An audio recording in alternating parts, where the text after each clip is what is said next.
to leave them alone, and they won't give you any trouble. Yeah, I have a pair of Dahani, or hopefully pair of Dahani. I have one female and an unsexed, hopefully male. I should, if I get the male sexed, I should breed them this year. But they're wicked species, honestly. I think they get a really bad reputation, but I think if you're just careful and you just like play it smart, you're gonna have no problems, you know? The thing is, I think the reason they have such a bad reputation is, at least from what I know, and correct me if I'm wrong, but Dahani is maybe the most commonly available large centipede overseas.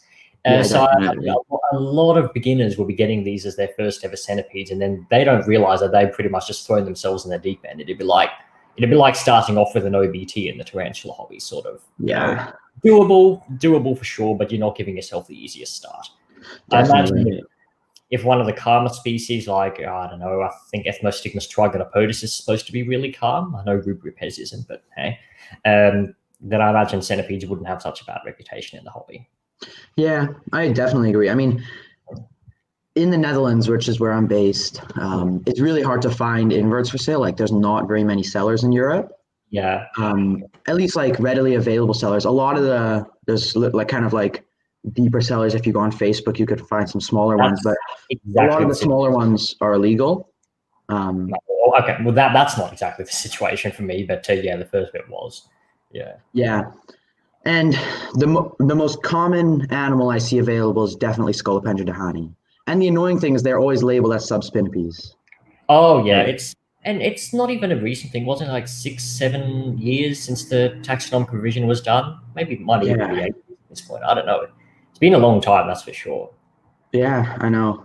I mean, you just got to Google Scolopendra subspinipes, Google image that. I think maybe at least half the results will be Dahani. Yeah, definitely.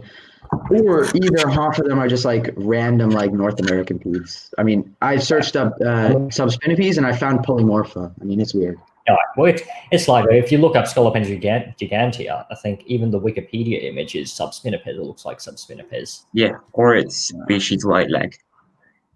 Yeah, oh yeah, that's white leg. White leg's always the one that people think is gigantea, whereas I think the other thing is because the true gigantea, the black one, looks kind of like there's strong resemblance to Scolopendra galapagoensis.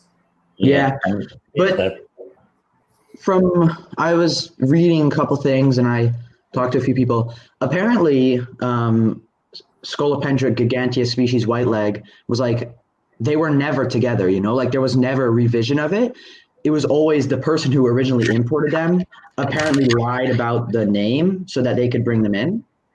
I don't actually know all the details behind that because, like I said, I'm in Australia. I don't keep species, so I don't. I mean, I'm interested in them, of course, but I don't really look into that much of the details. But yeah, from what I can gather, white legs was always an undescribed species. I don't think anyone ever considered it to be gigantea apart from just the hobby in general. Yeah, exactly. That was the whole thing because white leg was never described and there was never actually like proper research done on it. The people who brought them in said they were gigantea so that they could bring them in. And then I guess never changed the name. Pretty much the only research done on white leg is just from hobbyists. It's an undescribed species. I think another one is that one they call Robusta. You know, that big orange one? That's definitely Galapagoensis, isn't it? It's Galapagoensis orange. And actual sorry? Is it really? Yeah, Scolopendra, that Robusta is Galapagoensis. That because the actual Scolopendra robusta is apparently a Mexican species that isn't even in the hobby. Like no one's kept it. I haven't even seen a picture of actual robusta. Damn! Wow. Separate species. So it's a mess to the point where I'm really hesitant to make claims about anything just in case it's wrong or outdated or I haven't got the full information.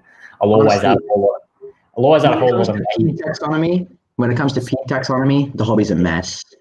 It's like it's not. It's taxonomy in general. I mean, I finished a zoology course at university and an evolution one, and it's not just centipedes. Taxonomy in general is just an absolute mess all over the animal kingdom, not just animals. Either. So, for when it comes to the centipedes, I see the most like incorrect taxonomy with the South American giants. Oh, definitely. I think because Like, Gigantia is by far the most well-known of those, and it's the impressive one. You know, look at the name Gigantia. It's impressive, and it's Yeah. got that title, the biggest centipede in the world. Everyone wants to feel like that they own the world's biggest centipede. So I would much rather have a Galapagos though. I like I don't know, the black Gigantia seem nice, and those gold ones. I'm not sure if the ones from Aruba, like a browny color with the gold stripes. I really like the look of those. Yeah, I don't know, but Galapagos seems to be the more mellow of the two. I've heard the Gigantia actually kind of bad tempered for a South American. Right. Yeah, but it's still doable. Yeah, and not as bad as the Asian species, sure. But from what I found, any of the South American giants, like even though they're calm and their venom is pretty mild, like they're pretty hard to care for. Like just their actual care, they're just different to what you'd be used to. They're not necessarily hard. From what I've heard, I think people just tend to do things wrong, like white legs, for instance. This is once again one of the problems with common named and misleading labels. It was always sold under the name of something like Amazon giant centipede or Amazonian white-legged centipede, stuff like that. So everyone thinks it's a rainforest animal. But Gigantia do better on dry, right? Yeah, they come from these dry savannas, so people have been keeping them wrong all this time. It's like the situation that happened with what is it? The tarantula Chromatopelma cyanopubescens. Oh yeah, people used to keep them too moist, they just keep dying. Or was it avicularia? One or the other. Yeah, it's avicularia as well. Yeah. So the white legs and the robusta, those both, from what I've read, do better on kind of like rocky substrate. Well, I haven't looked into them too deeply because I mean, what's the point of reading care on a centipede you're not going to keep in your country? But yeah, they do seem to be a more dry species, and you see these videos on YouTube. I'll rip my centipede died, or you can just take one glance at the substrate, you can tell it's not too much moisture. Right. Yeah. I did have one question. So I know you cannot export any animals from Australia, right? That was banned 20 years ago or something? I don't actually know how long ago it was banned. 20 years ago would be, I mean, a little bit longer than I've been alive. But I've heard, I haven't looked into it more deeply, but I've heard that if you can verify them to have been captive bred for 3 generations, then you can export them legally. But I could be wrong about that. I've only heard it. I haven't actually read it myself. So, yeah, I don't really know. That'd be hopeful for sure. I'd have a much wider market for some of my centipedes because pede hobby isn't that big in Australia. It's growing, but it's not that big. Right. Yeah, because obviously you've got a lot of cool Australian species that we can't keep either. Yeah. So obviously just the Ruperpes tiger form. Like we got the Spinosus, but that's not Australian. There's Platycephalus is sometimes in the hobby as well, the green one from Solomon Islands. Right. Yeah. There's a lot of locales in Australia. The tiger form is pretty much the only one that people tend to know about because they are by far the most commonly encountered, the most commonly available. There's a whole bunch of out there too. The Ruperpes tiger form remind me of like giant Texas locale polymorphas. Well, for me, they reminded me of morsitans because I didn't know. Oh, yeah, that's also. Or it could like common cingulata. They also kind of look like that. Yeah, they're just basically a giant version of a lot of those. But, yeah. When it comes to the tigers, it's not just a single form. There's a lot of tiger forms from different locales, and there's some subtle differences between them.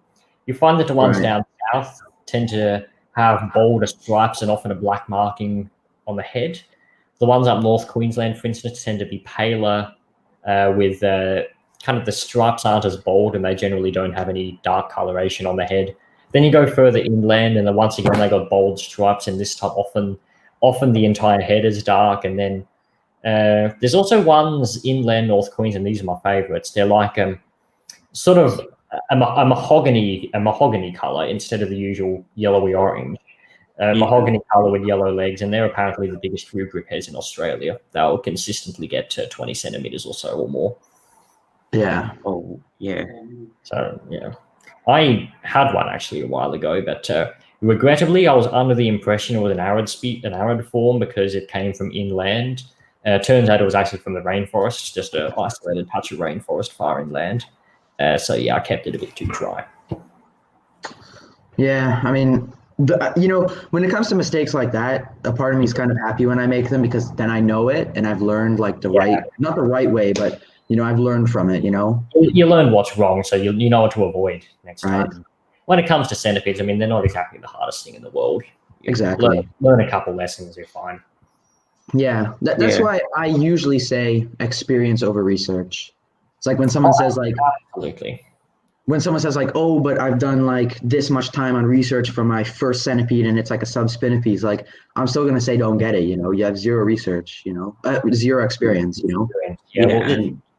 And you also got to say what kind of research are they doing, and people have different ideas of what research is. If you're looking at outdated care sheets that are telling you to keep them sopping moist, no ventilation, and feeding them 10 times a week, I know it's a bit of an exaggeration. Then that doesn't really count as research in my book. Yeah, I mean, there's also a lot of misinformation. I mean, even Clint's Reptiles. Do you know that YouTuber? I watched that one. Yeah, look, I can understand people wanting to be cautious around centipedes, but I think he made them out to be way scarier than they are. He just said, he said giant centipede in the title, and then he only mentioned that his head is only really good for Dahani and subspinipedes at the end of the video. So people can watch the whole thing through and think, cool, I can keep my Galapagos like this, or Heros, or whatever. He didn't. I didn't comb that video too much. I think I watched over it once. I don't really recall him giving any mention to the fact that there's lots of different species with different care requirements. Right. And the only one he showed was Dehani, and I think everyone was just sort of under the impression, all right, that's the giant centipede. It's not even big compared to some of the other centipedes, though. Dehani can get very big. I've heard of the Thai ones. I saw a picture of one with a ruler that was 32 centimeters long. It was in one 32 centimeters, my God. Yeah, I might actually dig that one up. If you give me a moment, I hope I'm not pushing you for time. Jesus, my female is only 20, and she looks massive. Still big. Yeah, here we go. Yeah. Hold up. You won't be able to read the numbers at all. Wow. That's impressive. I can only hope for mine to get that big. Or a bit of scale. This is with the guy's hand under. Piece of shit. Sorry, you did not just hear me swear. With the guy's hand under it. So, as far as I know, that's the biggest Dehani on record. That's like Galapagos size. Yeah, I know. It's in the same size as the South Americans. Yeah. The largest one I heard of was 27 centimeters. It's probably a locale thing. Yeah, it could be. But I mean, there's so many Dahani locales. I mean, there's like flame tip. The flame legs seem to be one of the bigger ones. What was the other one? There's something giant, Soren giant. Just the Jan and Goliath thread or something. Is that what you're thinking about? The Louse giant. The Louse giant. Yeah.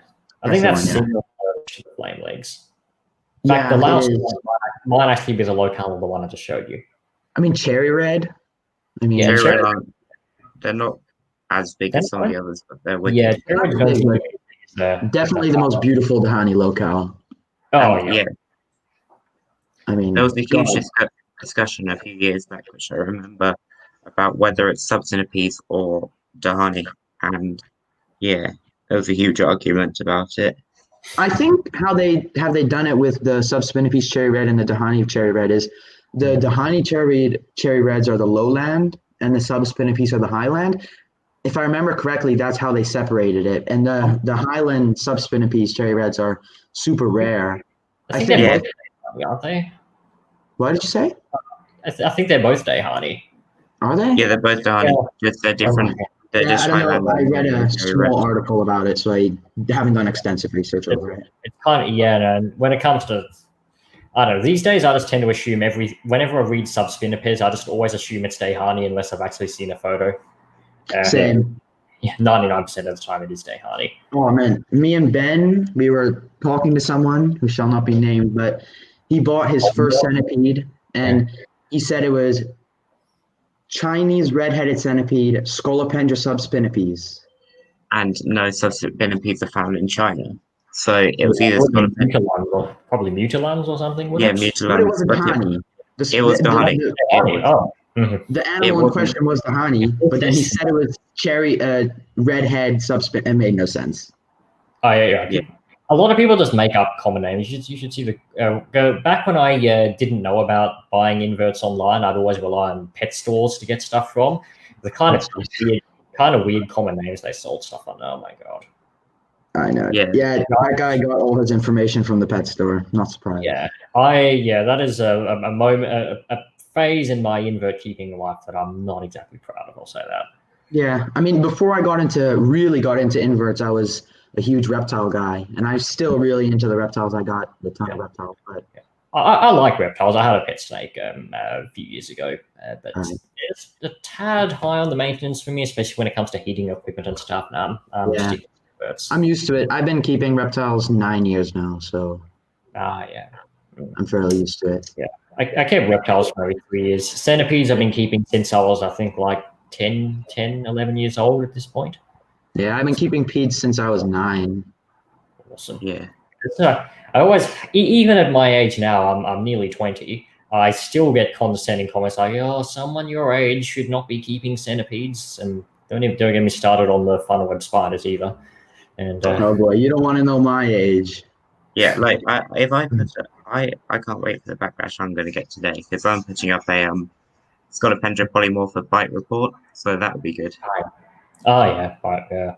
I have yet to get bitten on camera. I mean, I've never written a bite report, but I have some I got some detailed recounts of Rubrica's bites that I could find worthy of mention. I've currently taken 3 like proper envenomations. Actually, no, 4. I've been bitten, I think, almost 32 times. Yeah, well, I've taken a bunch more dry bites and stuff, but only 4 proper. But pretty much all those bites were polymorpha. You hear me mention the name a lot. That's like my ped, I've worked with that centipede the most. That was my first centipede. Sort of your go-to. Yeah, that'd be kind of me with Rubripeds, except Rubripeds are just a whole lot crankier than polymorph from what I see. Yeah.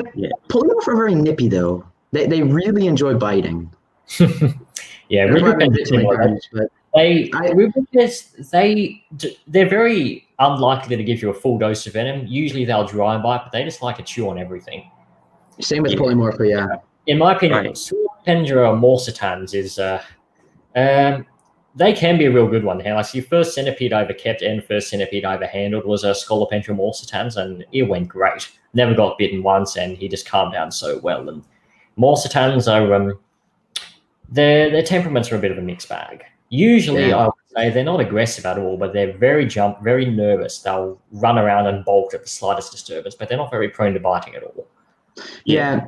The worst bite I've had was Ethmostigmus trigonopodus. It was a big adult. It was like 18 centimeters, I think. And what locale was this? Like a blue leg? I don't even know what locale it was. I was at a pet store, and I knew the guy really well. Like I was been going to that place for ages, so it wasn't like I just walked in. I was helping around, and I took this centipede out because I was working on socialization, and man, I got such a gnarly bite. Sure. Yeah. Trigonopodus, people say it has a weak venom, but it seems to vary with locale. Like the those banded ones from Tanzania, they all seem to have pretty mild venom. Same with the blue ring legs, but I've heard some pretty nasty stuff about the yellow-legged ones, and same goes for the weak ones too. I've seen the yellow legs I've seen in the wild, and there's been quite a few myths about them.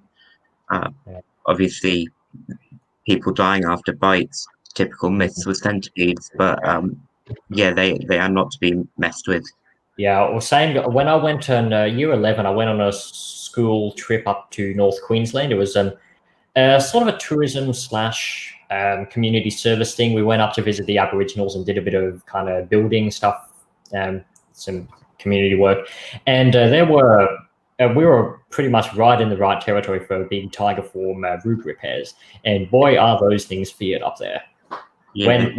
when they saw me handling one, because back then I still actually handled rupers. I don't tend to handle rupers anymore. When they saw me handling one, they couldn't believe it. They were screaming at me to kill it. They were screaming at me to throw it in the campfire. And actually, I had to persuade them. I told them, no, I'm keeping these things. I work with them a lot. I've already been bitten, because that was another one of their concerns, not just the Aboriginals, but some of the teachers that came with us as well, that I didn't know. They say, oh, I don't know how you're going to react to the bite. I don't want to. I told them I've been bitten by one. I know what I'm doing, and you're just going to have to trust me here. So, right. I mean, kind of curbing the topic.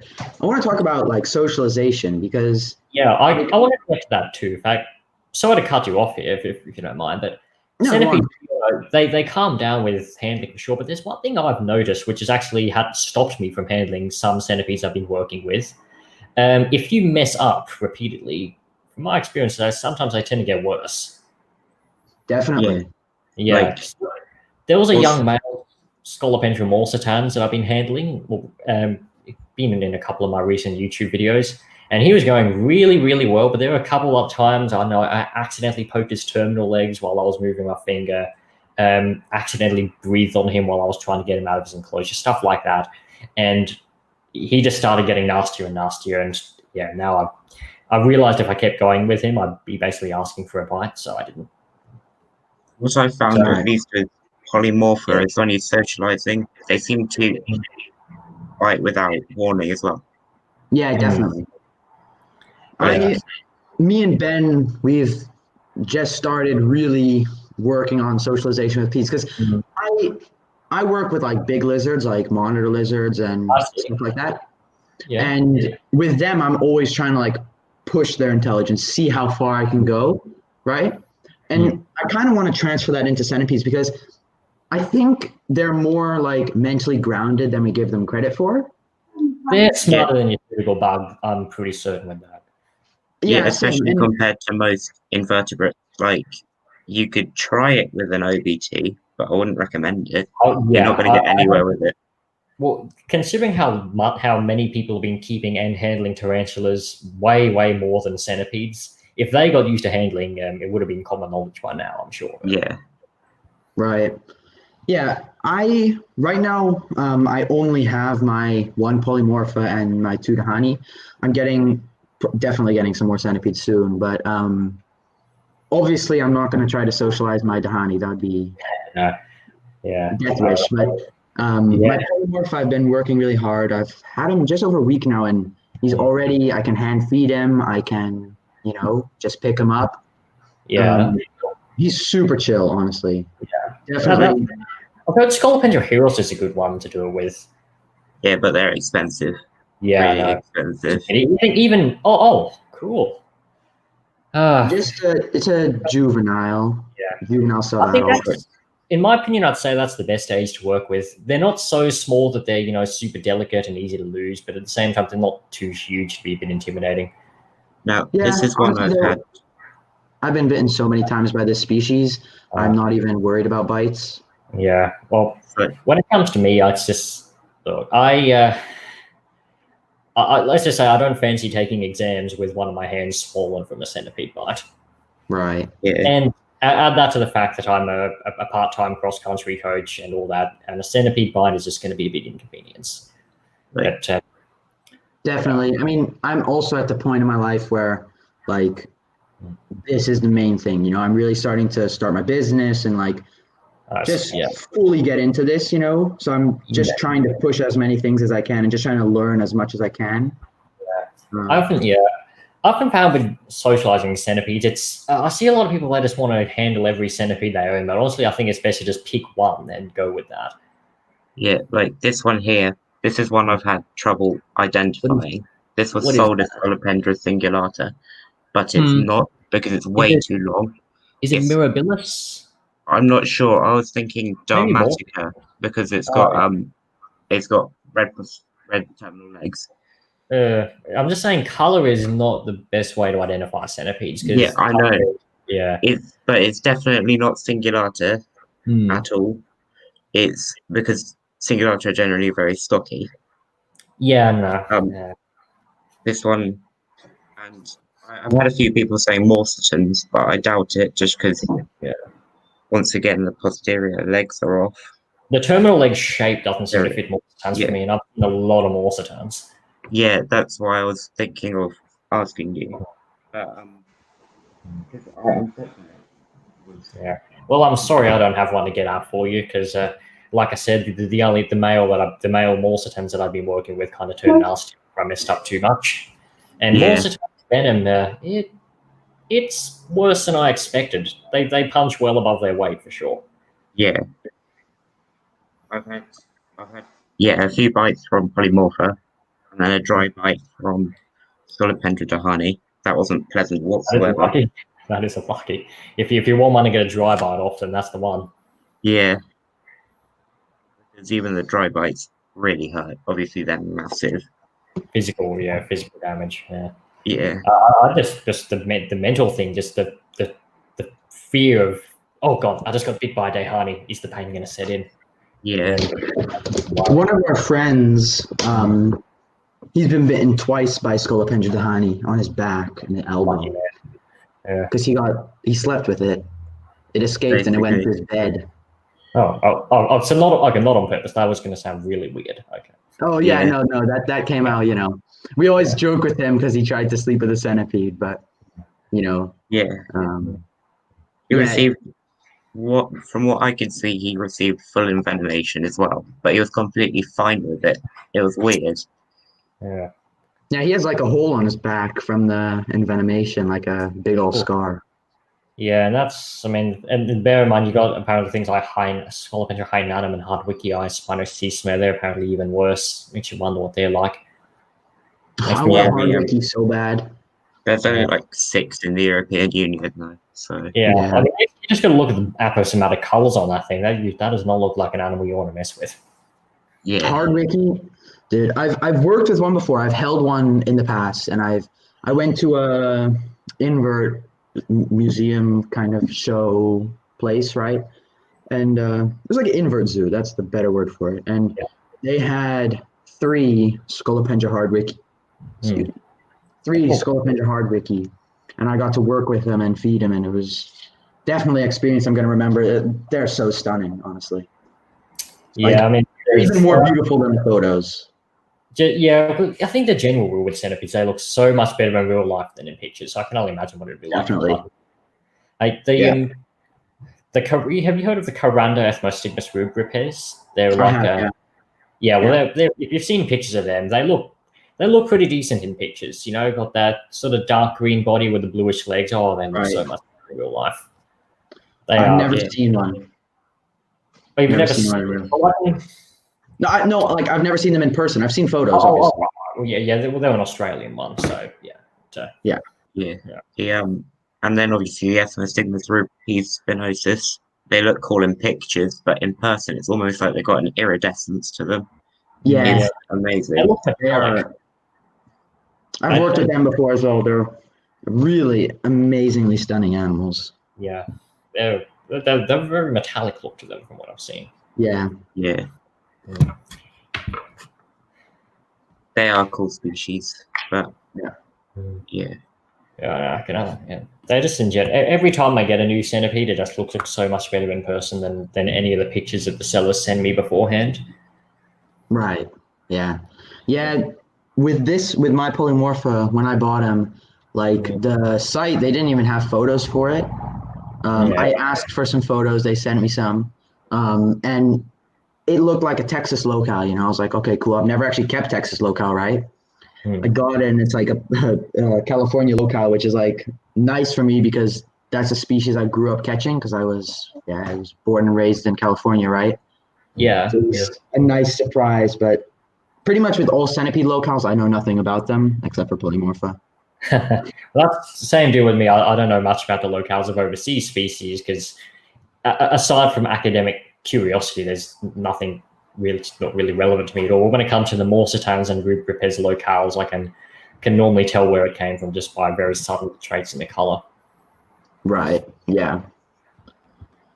Same. From what I found, the main thing to tell locale with pulleys are the banding. As you're talking about like how old the bands are, or how like Yeah, like for example, California locales, they have really thick, heavy banding. I've seen But that. the Texas locales have really light banding and smaller bands across their back. Yeah. Body shape is also a thing, but that can be kind of hard to identify if you don't really know what you're looking at, you know? I think the size as well. I think I've heard Texas ones are some of the bigger ones. Oh, yeah. Texas can get, I don't know, 16, 17 centimeters. Yeah, Cali's get maybe 14. Yeah, the Texas. Yeah, it's like the typical, maybe a little bit above average size for some of the rib heads variants. It's hard to generalize the size for rib ribs because they vary so much across locality. Yeah. So, and the weird thing is, even though on most of Australia, rib rippers are much bigger than Scolopendra morsitans, on the west coast of Australia, in most cases, it's the opposite. Morsitans are significantly bigger than rib rippers. Like most of the rib rippers on Australia's west coast, they're maybe 12, 13 centimeters or so. And the morsitans can get up to 16 to 17 centimeters. Yeah, I'll pull up a photo of some wild polymorphas that I caught back in 2016. What I'd do to be able to get out and catch them like that, because where I live, there's not very many centipedes that are particularly impressive. Just mostly Cormocephalus species, which are all brownish color. I mean, those are still nice. We never get the Cormocephalus species here available, and we don't even have native Scolopendra erythrostigmus. We've just got Lithobius species. Oh yeah, I've only ever seen one Lithobius. Oh, that looks cool. Is that a? That's a polymorphic not Texas, California locale. I was gonna guess that from the bluish tins. That's all I could recognize. Yeah. Is it just me or is it missing its terminal legs? It is not. They're just kind of behind the rock. I see them now. Yeah. Yeah. This was a different one that I found. California again. Yeah. That looks pretty cool.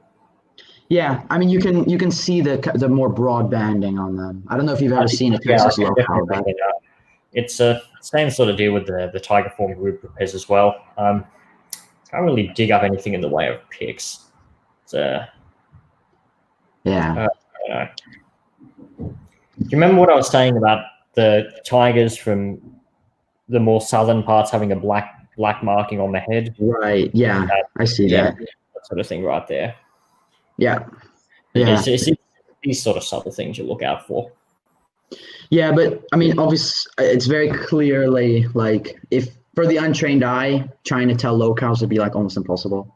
Oh, it is. I could even maybe even 2 years ago, less than that, I'd say I would not be able to tell. I just think tiger form, but I have no idea where. Yeah. 2 years ago, I was under the impression that tiger forms were only found up North Queensland because that was when I went up on that trip there. That was the first time I ever saw tigers in the wild, in real life at all, actually. The only locales I'm back then tigers were my dream centipede. Back then, now I'm literally overrun with them. Two massive clutches, about 50 each, plus a few juveniles from earlier clutches, and it's fun. Breeding is every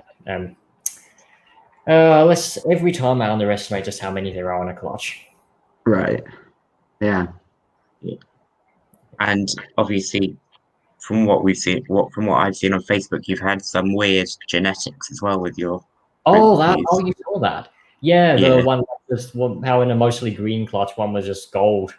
Yeah, that was weird. Because the locale, I'll show you a picture of the mother. That's a rare locale. There is only 2 adults of that locale in captivity at all. Yeah.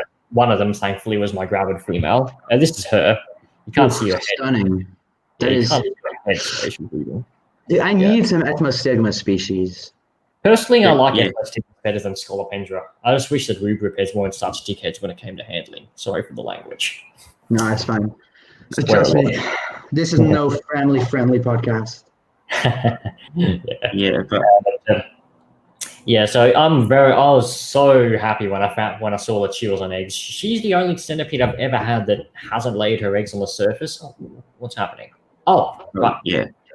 Familiar picture. Yeah, she's the only centipede I've ever had lay eggs, not lay them on the surface. So I just she was looking really fat. Even the day I got her, I said as a joke, if this thing doesn't lay eggs this season, I'll eat one of my centipedes, just to So when it was starting to warm up, I noticed she'd went underground, which was unusual because she normally sits on the surface a lot. So I just had a look underneath the enclosure, and I could see her wrapped up around something. And how does this work? Because I hear so many people saying if you do any disturbance to the female while she's on eggs, she eats them. In all politeness, I think it's bullshit. If you disturb them too much, I don't know, like you take the lid off all the time, you poke them, or that, sure, they'll eat the eggs. In my opinion, I think the reason so many people lose their clutches is not because of disturbance, but because they're so paranoid about disturbing the centipedes that they don't even give them any water. They get dehydrated and then they eat the clutch. Because when I first had centipedes lay eggs, I wasn't experienced with breeding at all. It was just sort of, oh my God, it's on eggs. What do I do? All I'd known was not to disturb them. So that's what we did. I didn't disturb them at all. Just forgot about them completely. And no matter what, those eggs would always get eaten. But what I did notice is that after the mother had eaten the eggs and I put some water in, she just went over to the water bowl and pretty much drained the entire thing. So she was obviously really, really thirsty. Okay. So next year, when I got eggs, first time I got eggs, what I did was I would just sort of trickle water through the breathing holes, keep the substrate around where the mother centipede was moist, and I'd also pour a puddle of water on top of the lid because that would cause condensation to happen inside the enclosure.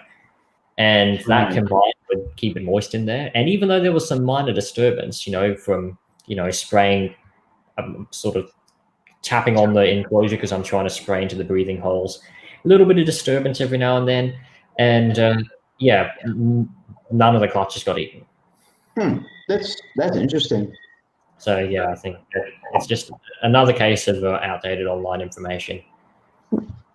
That's something I wanted to ask you about because I'm obviously going to plan on breeding centipedes. So this is something I was doing the most research into. It's not as tense as you'll think it is from looking at stuff online. It's not, as long as you remember to give them water. That's the most important thing. Right. And even when it comes to disturbance, one of my rubripedes, a black-headed one, when I was giving her water, she actually ran away from her clutch. She just left it sitting there, ran away. Then I was nearly gave me a heart attack, to be honest, because that was a rare form. And then after a few minutes, she just comes straight back and wraps around them. And she did that twice. Another time I gave her water again. She ran away under the slide. Then she came back out and picked up the eggs. Yeah, that's cool. Okay. Yeah. So I'm not saying don't worry about disturbing them at all. Try to minimize disturbance, but right. No, obviously keeping them hydrated is definitely the more important one. Right. Yeah. Obviously, people say if you disturb tarantulas, they'll eat the egg sac. Obviously, not as frequently as centipedes would. People say online, but one time I knocked over my sun tiger from a tank while she was on an egg sac. She dropped it for a few days, but she went back and picked it up, and she's still on it now. Cool. I've had one spider lay eggs, not a tarantula, it was a huntsman. I saw that video. Yeah, not even my pet. I just I was taking it home, keeping it temporarily to film it, and then she laid an egg sac. Yeah, that was cool. Yeah. I need to get some more true spiders. I really want some Atrax species. Yeah, because they're not. Yeah, I wouldn't call them true spiders. They're megalomorphs like tarantulas. Right. Yeah, that's true. But they remind me more of true spiders than tarantulas. I don't know why, but no matter what, I want some Atrax. I mean, they're nice. If you want my feedback on funnelwebs, I actually think Hadroniki are a lot better than Atrax. They're generally more diverse in their webbing habits. The spiders themselves, in my opinion, look better. They're a lot bulkier and, again, more diverse in their appearances. Most Atrax look kind of the same. I think most people mainly want Atrax because of how famous they are. Sydney funnelweb Atrax robustus. Everyone knows it's one of the deadliest spiders on Earth. But Hadronica, I think nearly everyone who keeps funnel webs would say that they prefer hadronic. And Yeah, fair enough. personally, I think it's not obviously an Australian funnel web, but I think Linotheli and Macrotheli are probably nicer. I think you'll probably enjoy them more. They're just weird looking. I've heard of those. I like the heavy. I like the fact that they're heavy webbers. We got stuff like that here in Australia too. Not as big as Macrotheli, but yeah, I like the heavy webbing for sure. I'm actually getting something like that soon, called Paraembolids or something. I'm not really into Do you keep any tarantulas? I have one, Selenotypus species. One, I'm not that into tarantulas because a lot of the Australian ones look pretty much the same. The other thing is, in Queensland, which is a state I'm in, there's a recent law where you now need a license to be able to keep them. You need a license to keep tarantulas and a more expensive license if you want to breed them. So, yeah, I'm just not going to get any more after that. That's a bummer. Yeah, and I'm just glad centipedes aren't popular enough. So they kind of escape the spotlight. Yeah, that's good. Yeah, for me, I mean, Ben knows this very well. I'm really into like venomous spiders and scorpions. Right. Yeah, you mean proper hot ones. I mean, like like Adoptinus Lairus, that sort of thing. Yeah, I have right now. I have 4 Buthids. I have a pair of Larius conquestriatus, and I have 2 Scorpling Parabuthus transilicus. Oh, they're those big black. Right. Yeah, the African spitting scorpions. Yeah. Oh, cool. Yeah, they look formidable. Yeah, they're really nice. But yeah, I'm kind of done getting new hot scorpions. I kind of just got these. You know, I like them, and I also wanted to do some education with them. I haven't really started the education part quite yet. I'm still kind of figuring out like what path I want to take with that. You know. Okay. But definitely gonna get some like black widows and funnel webs and stuff like that. I kind of when it comes, I wanted to do some education related stuff as well, especially with funnel webs because here in Australia, the degree to which funnel webs are the stories about funnel webs chasing you around the room, and I don't know how. I'm not even in Australia, and I've heard those stories. Yeah. I don't know how an animal that's pretty much blind and whose eyes don't even point forward is able to chase a person. But what I always, I get people comment these things on my YouTube videos, and one of my, the videos I made on Australian spiders, how dangerous they actually are, the one with all the drawings I did. Yeah.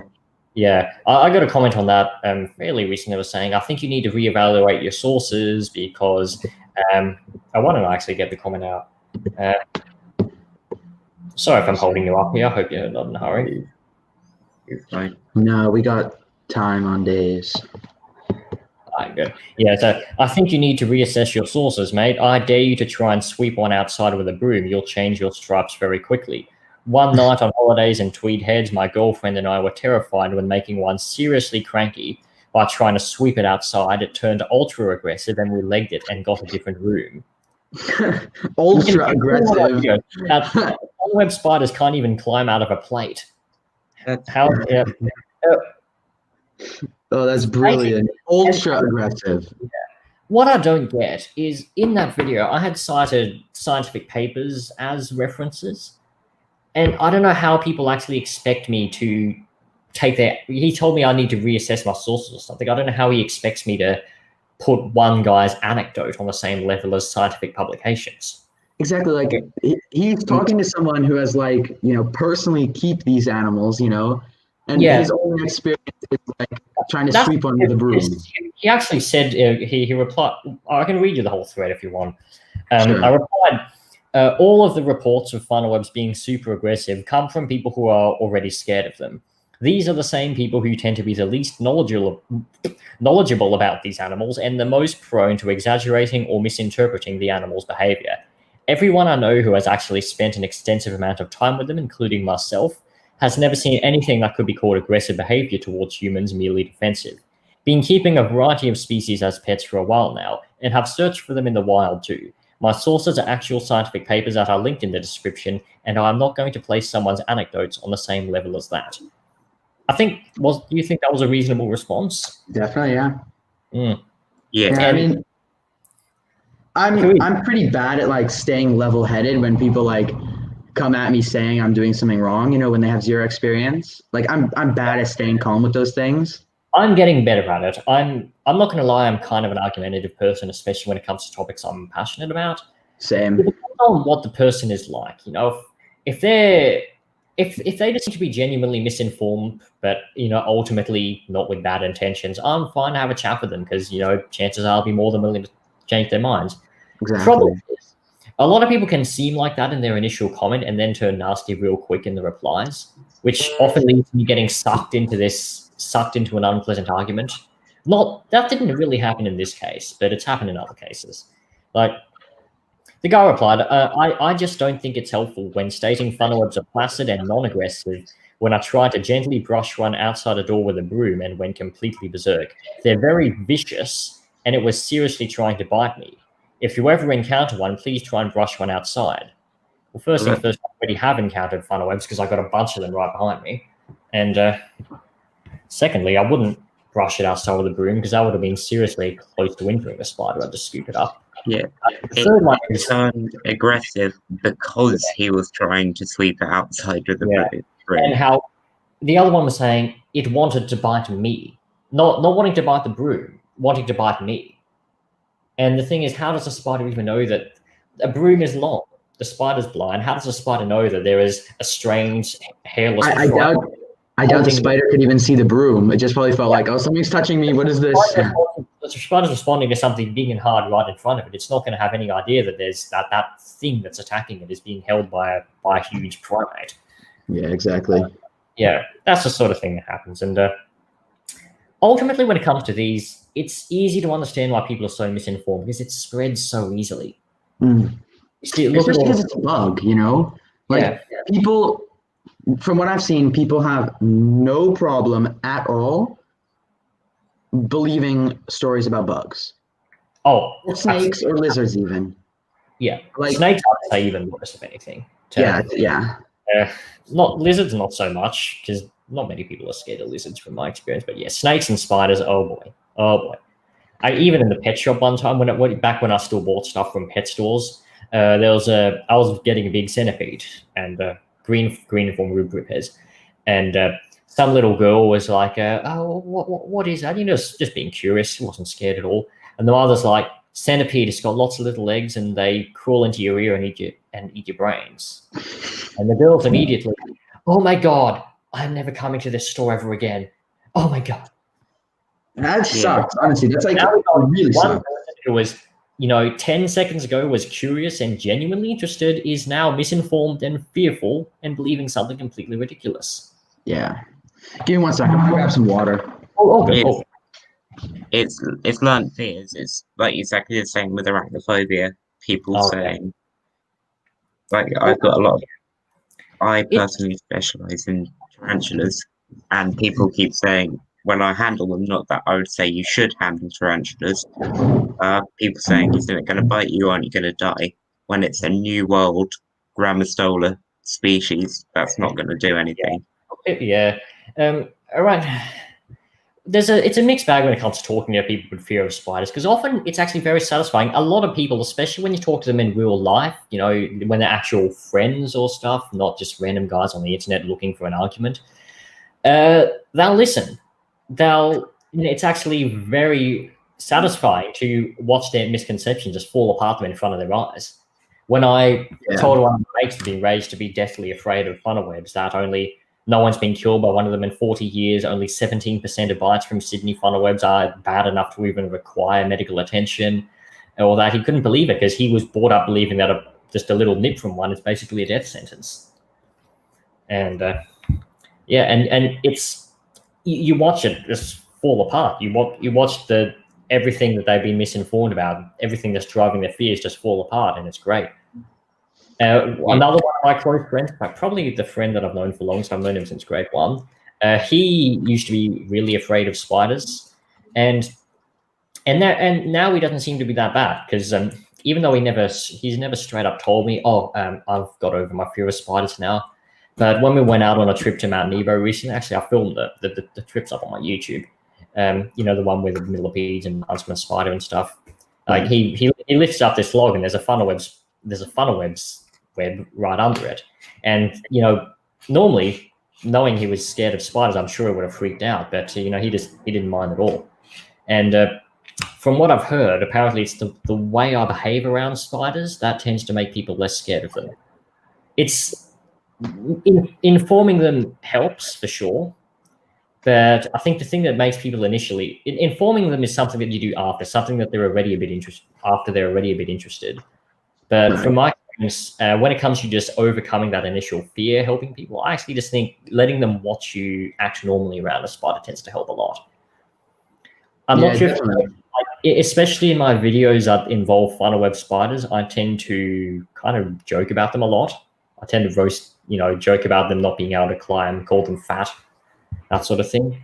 Just a bit of humor often tends to lighten it up. And a lot of comments on one of my videos, especially one that started getting a lot of views recently, they'll say stuff like, "Oh my God, you made this video so much more pleasant to watch, and the calming music helped as well." And so, and that feels good, I mean, of course that feels good. It means you're doing something good, Yeah. It's like a lot of those people, you see, even when Kaido Peterson was handling a bloody orb weaver of all things, the horror movie music that he had on in the background made it look like it was the scariest thing ever. I want a orb weaver so bad. Come here in Brisbane. Just they're everywhere. They're hard to keep though. They are hard to keep, but I would want to just set up a room for a giant one. Yeah, they're not something you'd put in an enclosure. You just put it, leave it somewhere. You just put it in your room and hope it doesn't go in your bed. Yeah. Hope it builds its web where you want it to. Right. Yeah. The orb weavers are cool. Yeah. A lot of people in Australia don't seem to mind those. I think it's maybe just because they, stay the same time. Right. The one that gets I just love their size and the way they look so different from any other spider with those crazy long legs and I just think they look so cool. They do, and you see the colors on some of them as well. They're amazing. Yeah. Here in Brisbane, we only get there's two species are really common: Trichonephila edulis and Trichonephila plumipes. Both about the same. They were Nephilia. They were Nephila. They were Nephila. I think a couple of years ago they were changed to Trichonephila. Yeah, Nephila are just the ones found in America now. I'm pretty sure. Oh, there's Nephila in Australia too. Right. Nephila pilipes, which is our biggest orb weaving species and the second biggest in the world. Those are the ones we can get readily available. Those and the Madagascariensis or whatever you said. Oh, yeah, Nephila kovaci, I think, is the Madagascans. That's the biggest orb weaver, I think. Yeah, I'm pretty sure. I'm not that well versed in orb weavers, so I'm not gonna. Me neither. On that. Yeah. I'm not going to act like an expert on centipedes because I'm not. I really don't like to be called an expert on anything. Yeah, I don't think when it comes to the animal hobby, I don't think there's even such a thing as an expert because people like Tom Crutchfield, I don't know if you know who he is. I don't. He's a reptile guy. He's been in the hobby for about 50 years now. Oh boy, yeah. And even he blatantly says every day I learn something new. Yeah, well, that's definitely the deal with me as well. It's even centipedes. Centipedes don't exactly have the most complex behavior in the world, and I've been keeping them for 10, 11 years or so. You'd think you'd learned everything you could know, but no, I'm still seeing new stuff. Same. Just recently, I observed that mother centipedes will actually eat their babies' molts. I didn't realize I did that, and I never read that. Really? Yeah, when the babies molt, the mother eats it. I thought the babies would eat it. Yeah, no, they don't. I don't think their jaws are hard enough or something. But the mother eats the molts. Cool. Is it true that the mothers need to eat their molt, otherwise they get unhealthy or something? I wouldn't say that it's essential because I actually remember back when I hadn't actually read that. I took one of my centipede's molts just to kind of as a keepsake and didn't give it back, and the centipede was fine. But that was just a one-off. I feel like if I were to do that every single molt, it might have some sort of adverse effect.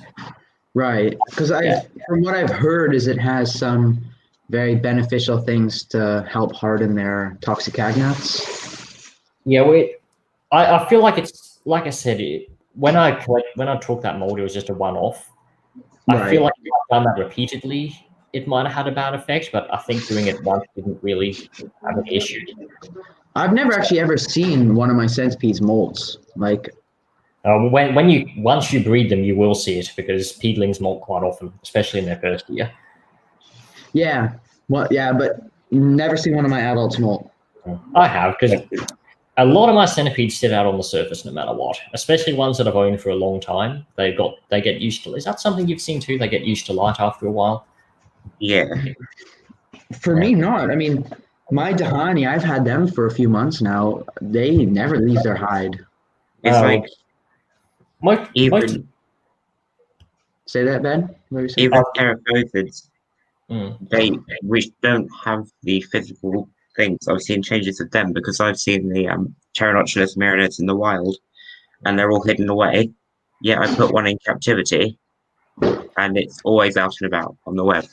It might be good to be in an enclosed space as well. I mean, out in the wild, all that open area around them. In an enclosure, they got the lid and all that.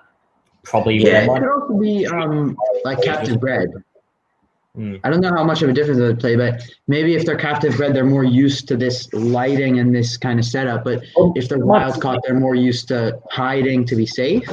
Especially older wild caught ones, because they've been out in the wild a lot longer. But, I mean, my peedlings, every single centipede I have that's captive bred is out a lot, except for the really, really young ones. They hide from the real young ones. The old ones, the 1-year-olds, 2-year-olds, they're out nearly all the time. And same goes for my adults, even though they are wild caught. Most of my adults that I've owned for more than a year, they're out pretty much 24/7. Right. Honestly, I mean, even at night, sometimes I'll go in with a flashlight at night because most of my animals are nocturnal, right? I never see them. Mine's definitely seem to get used to because I remember they used to just run away as soon as I turned the light on. And some of mine, like Azog, I mean, she died not long ago, but after I'd owned her for a while, and she was really photosensitive at first, but she got to the point where I could shine a torch right in her face and she wouldn't move. Yeah.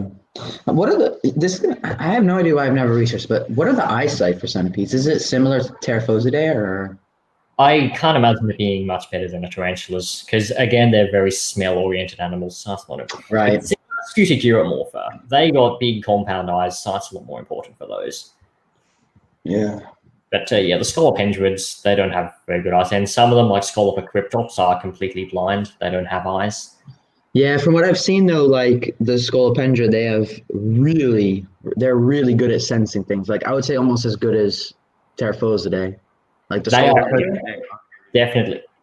You can tell when a centipede's in hunting mode. As soon as you pull the prey, they know it. It's on. They come out. They got their head bobbing up in the air. I'll pull up a clip of my Scolopendra polymorphic feeding. You can just see in the behavior that it's in hunting mode, and I think that's so cool to watch. It's very different from when they're just wandering around. I don't actually think I posted that video. Oh, that's a bummer. I don't actually have the video of him. I can definitely imagine it because I mean, I think every keeper can relate to that kind of excitement. I'll pull it up on my phone. It's going to be not as clear, but so good. Yeah. I have a couple clips. I tried a new experiment with my polymorpha hand feeding, and that actually went really well.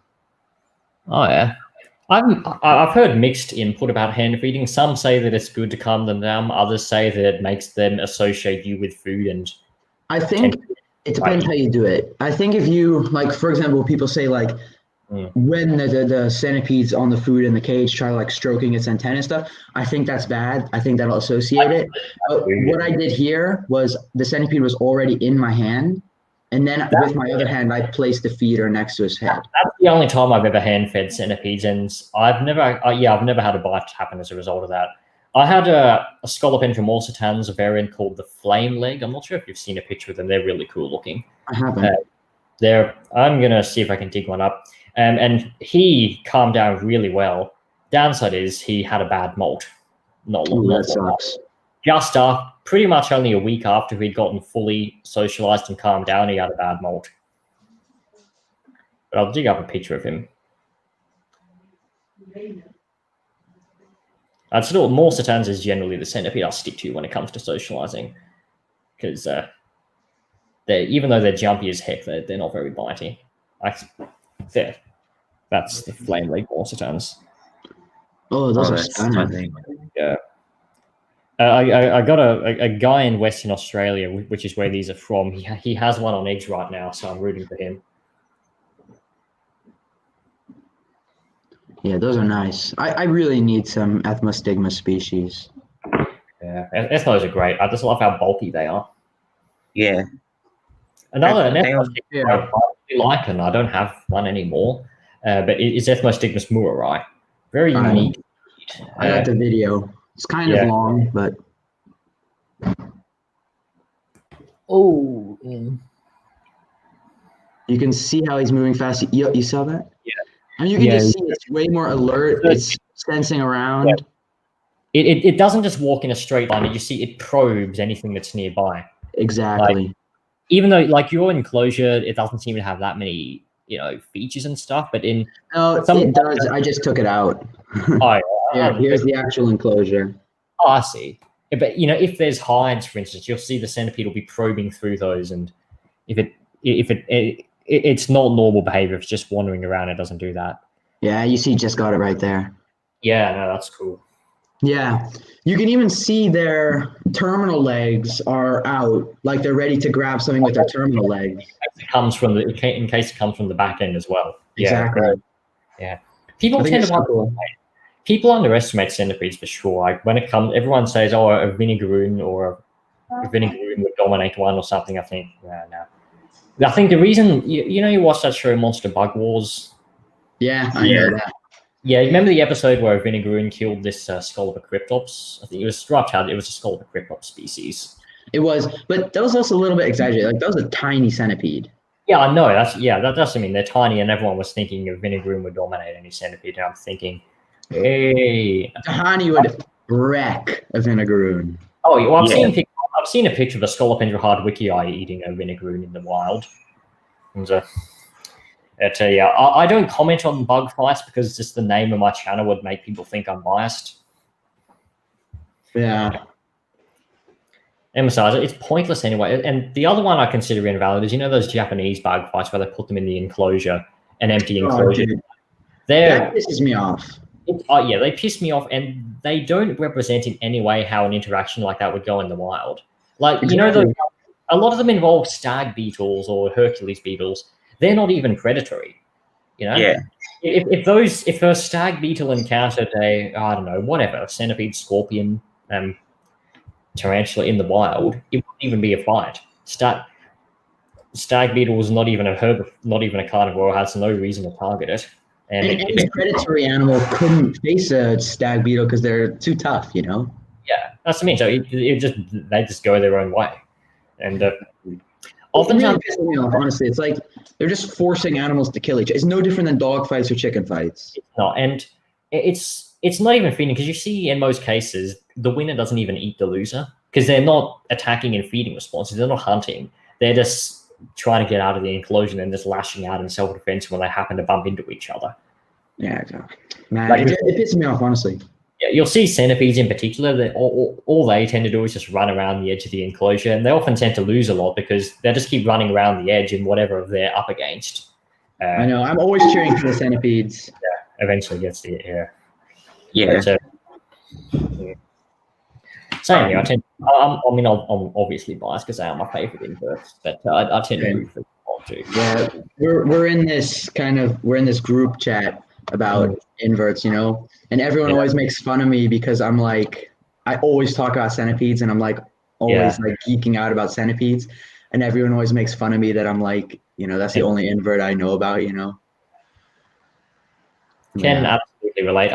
Even I think especially in high school, because people knew about all my centipedes back then. They knew about, but there was also started up on YouTube as well, and so I very quickly became known for that.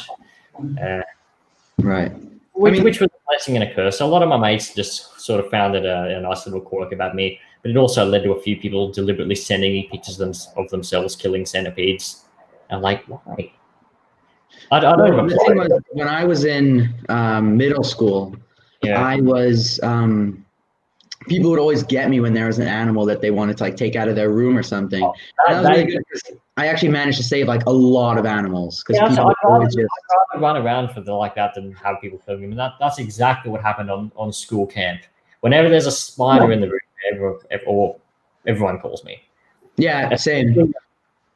There was an activity where we'd go out on the lake on canoes, and we'd have a camp out, and we'd leave the canoes by the lake for a night or so. And by the next morning, spiders that have just gotten stuck in the canoes. They climb in, they can't get out, and I'm just the one running around getting spiders out of everyone's stuff. And it's good. I'm not doing it because it wasn't even just inverts that they would call me for. I mean, they would call me for like mice and rats, and they would call me for like lizards and snakes and all sorts of stuff. Yeah, I get that for the occasional other wildlife too, but generally spiders are the other ones that tend to show up often. Except for that spiders bees as well. A lot of people call me with bees. I don't know why, but yeah. Well, bees are obviously common here as well, but I've just never encountered a situation where someone needs to get rid of a bee. They're normally outdoors. When I was in middle school, they would always call me when there's like a bee on the slide or some shit like that, and they're too scared to slide it away. Yeah. Middle school was just the one where spiders and school camp. That was the big one. And like I said, again, on that North Queensland trip in year 11, the big repairs centipedes. Yeah. Right. Everyone was so shocked at how big they were. No one knew centipedes got that big in my class. Right. I mean, they've never seen Gigantia, obviously. So. Man, me and Ben, we saw this. There's this one guy that we don't know him personally, but he made a post on his story. He made this photo on a story, and it was like him with a stick in his hand next to this ginormous Galapagos, right?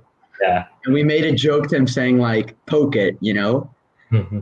He replies to us with another story of him grabbing the centipede. Not like he actually grabbed this Galapagos in his hand. Yeah. Yeah. Well, to be fair, that's one of the better species to do it with. If he was in Asia, that wouldn't have ended very well. He got bitten. Yeah.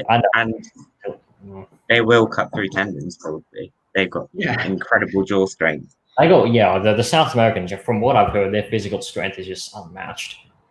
I broke out in tears. I was laughing so hard that he actually did something that stupid. I mean, you just got to look at a centipede and think that is clearly an animal that can defend itself if you push it too far. Yeah, exactly. But at the same time, I'm not even surprised that guy did it. He made another post of him just grabbing a king cobra and shaking it. Oh, yeah. I want to put into making. Yeah, but it's a hobby look bad. And so what if you get bitten? I don't care. But if you get bitten repeatedly in front of an audience and something bad happens, that's only going to negatively impact invertebrate keeping. It's a bad one. And that's why I always get pissed off in Australia when I see people doing stupid stuff with funnel webs. Because, I mean, funnel webs are legitimately potentially dangerous. And if one of those bites you, you're going to the hospital. That's probably Isn't their venom only effective toward Homo sapiens? Primates in general. Primates, yeah. Oh, it's arthropods, which is what they're meant to target, especially millipedes, which seem to be one of their main prey items.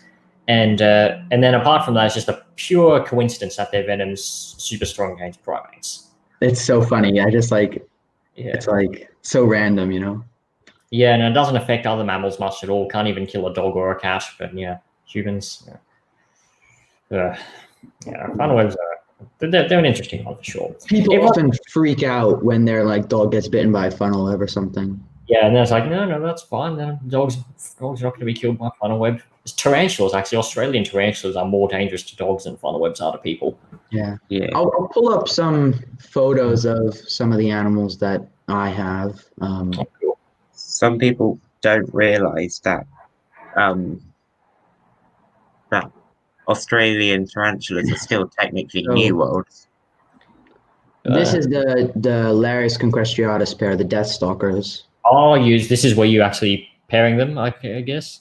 Yeah, so far not successful. They're still together. Scorpions seem, yeah. I've never tried to breed scorpions. I They just take did forever. one. I had one gravid Urodacus lay a clutch for me a while ago. Not lay, give birth. I see your Dehani. Yeah, this is my female.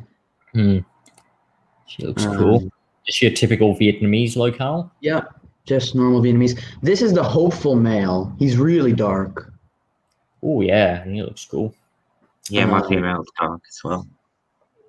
And But they are then wicked. That's the female again. here, this is the female. You can see the hopeful male. You can see the color difference. Yeah. Let's see what else. Yeah, this is my Tegu. Oh, they're really intelligent, aren't they? Yeah, very. Yeah. I'll try to pull up a photo of my Savannah monitor. Here's a better photo of the Tegu. Awesome. Yeah. I love lizards. It's not something very practical for me to keep personally. Yeah, they're big. Yeah, I occasionally run into goannas and stuff here in Queensland. They're always it's always a treat to see one of those. Yeah. Jeez. Oh, here's my Savannah monitor. Oh, that's cute. Yeah. He's an asshole though. Like he's really mean. He is not friendly at all. Yeah. That's kind of that. I could really derailing. Did you? Yeah. So if there's anything more on the topic you want to talk about, then let me know. When it comes to talking to other people, sure. I mean, people who are afraid of your inverts are one thing. I don't mind talking to people like that. In my opinion, I wonder if you guys experience the same. The worst people to talk to are the ones who think keeping them in captivity is cruel. Oh, yeah. The small enclosure thing, it's so hard explaining to them that small enclosures are not a problem for these animals. It's beneficial. Yeah, you see how they act in the wild and see how stressed they are in an open space. Yeah. I mean, it's a similar thing with ball pythons. This is kind of a touchy topic, but I've personally worked with individuals where they were kept in like large glass vivariums with tons of naturalistic things, and they just didn't eat. They didn't eat, they didn't drink, they started losing weight. I moved them into a tub system and boom, immediately, the next day after putting them in the tub, they jumped back on food, started gaining weight. I mean, it just proves that like not all animals like space, it's not a mammal. My usual response is when people ask me, because a lot of times in order to justify their case, I think they feel like it's a sort of gotcha argument. They'll say, would you like to be kept in a tiny enclosure? And what I'll say is, no, I also wouldn't like to live 2,000 meters at the bottom of the ocean where the pressure could crush me to death in an instant. I wouldn't like to live on the edge of a cliff. I wouldn't like to live in a really deep cave. But that doesn't change the fact that there aren't other animals out there that thrive in such conditions and wouldn't live anywhere else. But they can't like anything. Yeah, even animals that do have the capability to enjoy stuff, like mammals or whatever, can still live in conditions that we humans couldn't comprehend living in. So, I don't think humans would want to live under a piece of bark. The moral of the story is different living things have different requirements, and you can't generalize the entire animal kingdom. Yeah, exactly. Just like you wouldn't keep a lion how you would keep a dog. Yeah, and those are still closely related animals. They're both in the phylum Carnivora. I'll actually sorry if I seem overly fond of showing you arguments I've had online. I just find them entertaining. Dude, you should watch some of our other podcasts. We talk about this stuff so much. Awesome. I'm glad you enjoy this because it's honestly kind of fun. It's kind of a guilty pleasure for me. I like it. Yeah. The thing I love the most about when I have an argument with someone about this stuff is when when they realized that they've lost and they just said, well, I'm not going to go further over this topic. Oh, you know what? That is very similar to what I'm just going to show you right now. Okay. This spider would be happy. This is a video of me. You know the one where I was cleaning mites off my funnel web? Right, yeah, I've seen that one. Yeah. The spider would be happiest in the wild. As far as climbing skills, you have her on a surface her webbed feet can't adhere to. So I reply... webbed feet? Wait, webbed feet? Yeah, I get to that. It's a yeah. Don't care about being kept captive as long as their basic needs are met. They don't require any emotional stimulation and spend their lives inside their burrows in the wild, just like in captivity, where they still exhibit all of their natural behaviors. And her inability to climb has nothing to do with webbed feet, which spiders don't possess. It is to do with the fact that funnel webs lack the adhesive pads seen on many other spider feet and only have claws which are incapable of gripping onto a smooth surface. I get the reply, you can tell yourself that, but it doesn't mean it's the truth. Very specific. I just reply, likewise. Because she can tell herself that, doesn't make it the truth. Then, okay. If you truly believe that insects and animals do not thrive in the wild more than they do in domestic situations, then obviously you're misled. However, animals frequently do need rescuing or human intervention, mainly because of problems caused by humans to begin with. And here I go. Saying insects and animals automatically shows your lack of credibility in this discussion. Insects are animals and spiders aren't even insects anyway. Arachnids in captivity get everything they need with the added benefit of there being no predators. The fact that they exhibit all their natural behaviors in a captive environment suggests they do well, and now the burden of proof is on you to counter that. Okay, and this is funny. Arachnids, mammals, I'm going to read them out as they're spelled. Arachnids, mammals, vertebrate, invertebrate, organism satisfied. I said, 3 out of 5 of those are misspelled. You're really damaging your credibility here. And if you think you can generalize the requirements of the entire animal kingdom, then you are highly ignorant of just how diverse life is. And then, you guys getting bored, or should I keep going? No, I'm following it. I'm just checking something on my phone really quick. All good. They're like... Yeah. If you keep on capturing little creatures and putting them in metal cages or plastic enclosures, do you want to know what's going to happen? One day, someone is going to capture you and keep you as their pet. I don't think you'll like that very much. I'm terrified. You know, whenever I go out, I actually hire a bodyguard now just in case some giant scoops him up in an enclosure. Yeah. Yes, that's such a realistic thing, you know? Yeah. And then whether you sit there using a spell checker or not doesn't earn my respect either way and is irrelevant to the issue or the point I'm trying to make. The question is, should all living things have the right to be freed? And the answer is yes. I feel sorry for you if you think otherwise. Let's just leave it at that, Mrs. Spelling Bee. It addresses me as a woman. How does she think I'm a woman? I don't know. So in my this reply is really long. I'm not going to read the whole thing up. Basically, I just list every single mistake he's made in the above comments, and then I end at the bottom saying, you have literally made more mistakes than comments. With that in consideration, tell me why I should take you more seriously than actual biologists and those who have had years of experience with these animals. And then, even if you're an expert on the subject of spiders, ma'am, again, addresses me as a woman, what gives you the right to poke and probe at them like you were doing in this video? I was cleaning them off I was cleaning parasites off it. I wasn't poking it for fun. And then I asked the question of, also, do you realize I'm male, right? You've addressed me as female twice now. And they say, well, you're a very ignorant person, aren't you? I say, see, this is what happens when you have strong opinions with little knowledge as a foundation. And then this is her last reply, or its last reply. Blah, blah, blah. Far from it. You're just not worth my time, woman. I mean, what do you have with me? More Wait till they find out that you have to knock out centipedes to sex them. Yeah. Oh, that's why I'm hesitant to put any video on sexing centipedes on the internet. Yeah. What method do you use for sexing? I use the CO2 one because drowning's a bit risky if it's a pre-molt, I've heard. Yeah, it is. Yeah, so I just use CO2. Yeah. Same. God, I don't know how you can possibly think I'm a woman unless didn't actually have the volume up and couldn't hear my voice. or That's being a funny. woman, Or she's just taking the piss. Yeah, I don't know.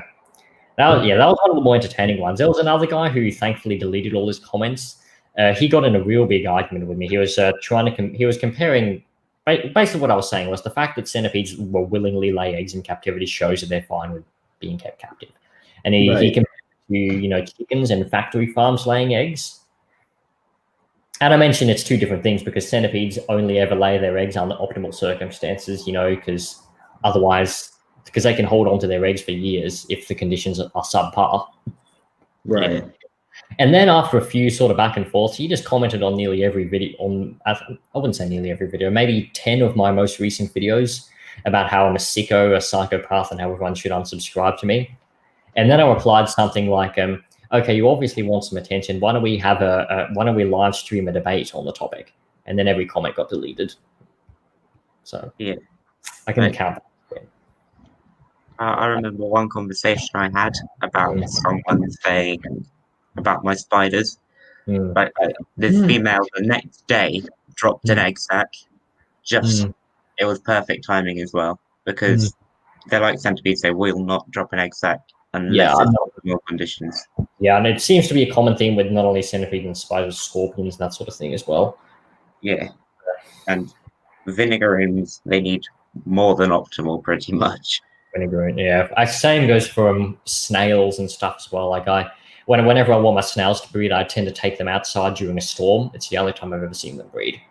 Yeah, I mean, I think it depends on the snail because obviously, the giant African land snails. Oh yeah, they breed too easily. Yeah. Yeah. The native snails I'm keeping are kind of a different story, and some of them are notoriously hard to breed. Yeah. There's one species, a headless yellow falconero, which is the biggest native snail in Australia. The shell's about the size of an apple. And people have been trying to breed those in captivity for years. And I think only in the last 2 years has anyone ever managed to get them to breed. Yeah. There's a species here that's readily available. It's a beetle species, Anthiosex maculata, the Egyptian country beetle. And they need ant colonies to rear the young. Breeding is the easy part, but that is going to be hard to replicate. Yeah, it's almost impossible because it's not just any ant colony. It has to be a specific species because the size of the ant matters greatly. Oh, that's just when it could be any harder. I guess if you keep that ant colony, you could breed them. It's harder to two in one sort of thing. Yeah. When the day comes where we have captive bred Egyptian predatory beetles, dude, that'll be epic. Oh yeah. I generally, my policy is I just don't keep don't keep inverts unless I know that they can be bred in captivity. Yeah. Same. Right. Especially scorpion in the genus Urodacus. Have you heard of Urodacus? I have not. Yeah, well, they're a genus of scorpions. They're the biggest scorpions in Australia. They're actually not. They're fairly closely related to Pandinus, Heterometrus, and Opistophthalmus. Oh, yeah. Smaller than those, significantly smaller, but they're closely related. And basically, they are some of the slowest growing scorpions on Earth, and they breed really slow. They've got an 18-month gestation period or something. Yeah, Jesus. I know. The Death Stalkers, they have like a 13-month gestation, and I thought that was long. 18 months. Yeah, it is insane. And so we've had to enforce a lot of regulation on keeping these because people just keep taking them from the wild. And as you can imagine, they don't have many babies either. A wild population is going to have a really hard time recovering from over-collecting. So, I have some baby Urodacus. I'll grab one out. Not this. She's pre-molt. Let me grab one that isn't. They're usually very. This species is very docile. Some Urodacus are very defensive, but they all have pretty weak venom. Yeah, they look very similar to Blowchodidae species. Yeah. So this is. They're small. It's only a baby. It's about I think a little over a year old. Oh, okay. Yeah. I have only one scorpling right now. It's a Euroscorpius carpithecus. Oh, cool. Oh, yeah, they're wicked. Is it just me, or is it really hard to get scorpions off your hand once you're handling them? Yes. Yeah. Oh, my God. My heterometrus, holy shit! I have to like get my tweezers under their legs and lift them up and into the cage. Yeah. Yeah, and then I have some of them are easy to get off, like the Hadrogenes porcidans, which is a flat rock species. It just falls off basically. That's actually same thing with the Hormurus, which are close relatives of Hadrogenes. Ben, are you sure it's not just because yours is like severely overweight? It's not. It's not overweight. She is gravid. I see it in the wild one as well. I've seen in wild Hormurus. They get off your hands quite easily. Wait, is it gravid? Well, I think it's gravid. It's got all the signs. You can see like things. I had to use a paintbrush to poke it off. Yeah. Damn, Ben. Oh, that'd be so cool if we got some captive bred Hadrineogene. I don't know how to say. Yeah, because it's probably the only one I've seen in the UK. Well, maybe wait 5 or 6 years, and I might have some captive bred Urodacus. That's long, because that's just how long it takes for them to mature. So add that to the gestation period, and you got 7.5 years. 7.5 years for scorpion babies. Oh, Everyone. I think people in general get shocked when it comes to just how long-lived these are. Not just scorpions, but centipedes, tarantulas, mygalomorphs in general are. Yeah, I mean, even male tarantulas, like on the average, from sling to death, it's like 5 to 6 years. Yeah, they're still pretty long-lived, and I think people are used to bug like inverts being short-term pets. You know, you think like stick insects and mantids. They're generally quite short-lived, so people will see them as novelty gifts or whatever, and they don't realize a lot of them are actually long-term commitments. Yeah, one of my mantis species, the Parablopharus cooley asiatica, the Vietnamese long-lived for a mantis, about 2.5 years. Cool. Oh, that's a decent lifespan for a mantid. Yeah. Do you keep any mantids? I don't keep any insects at the moment apart from feeders, but I'm very soon going to be getting what we in Australia call king crickets. They're not actually crickets, but they are orthopterans, and they're closely related to the weta from New Zealand. Yeah. Oh, yeah. They're in the same family.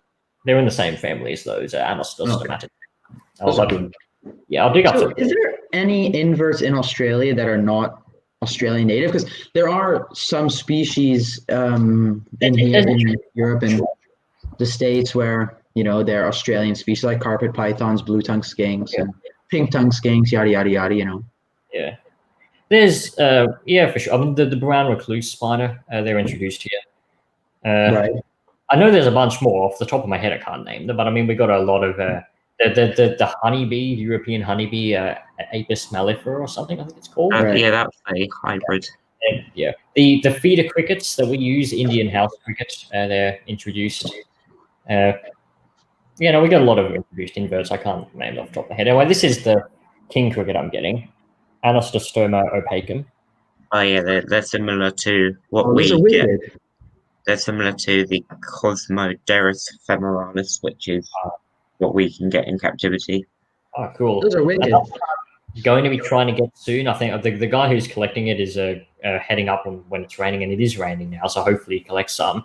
Is Anostostoma australasiae, which is the biggest in Australia, and especially the males, they got a serious set of jaws.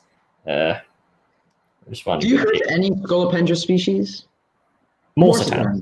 Right, yeah, you're Morsitans. Here's Anostostoma australasiae.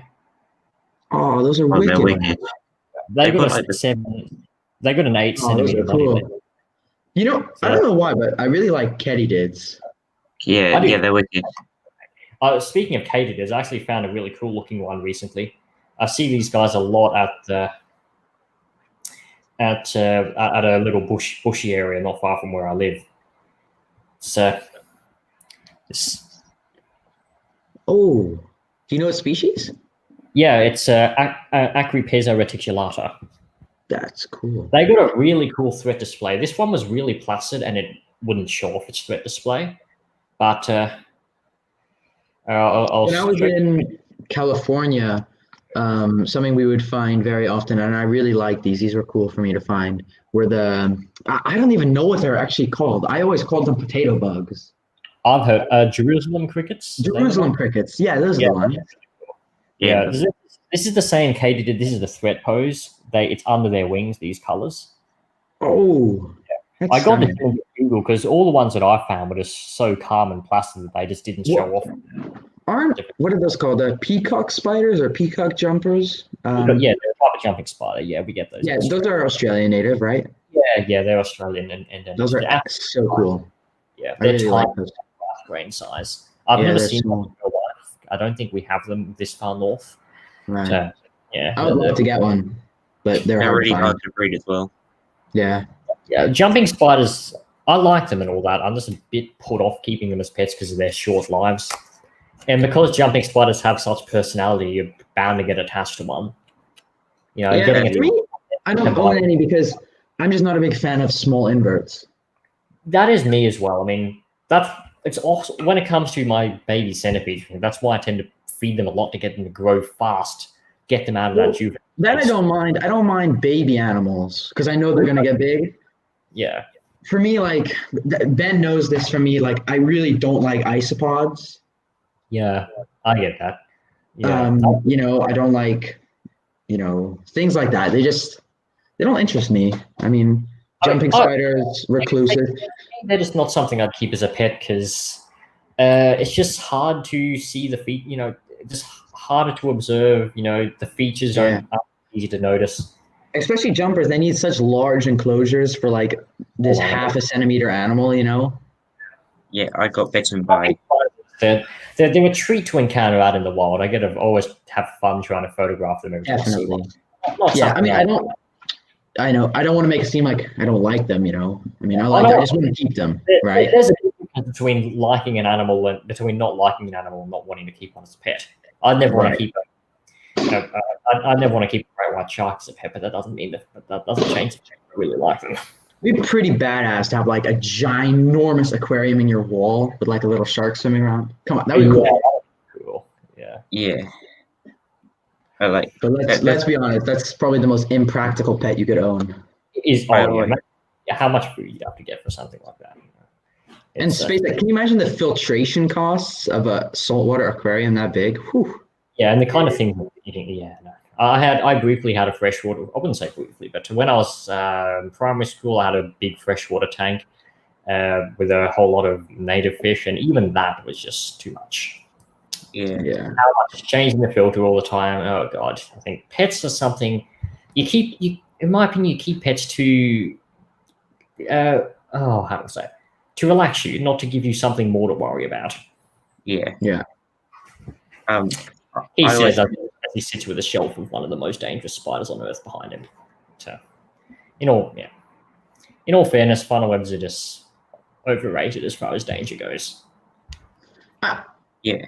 With African spitting scorpions, the Androctonus Parabuthus transveilicus, those are like underrated when it comes to venom. Those are like the second most toxic species. Yeah. But deathstalkers, there hasn't been a death from a deathstalker in a really long time. I think the last recorded death was in 1996. Oh, that's a fair while. Yeah. If I'm not mistaken, correct me if I'm wrong, anyone watching this, but I don't know. Yeah. I thought that was due to an allergic reaction as well. Yeah, most of them are due to allergic reaction.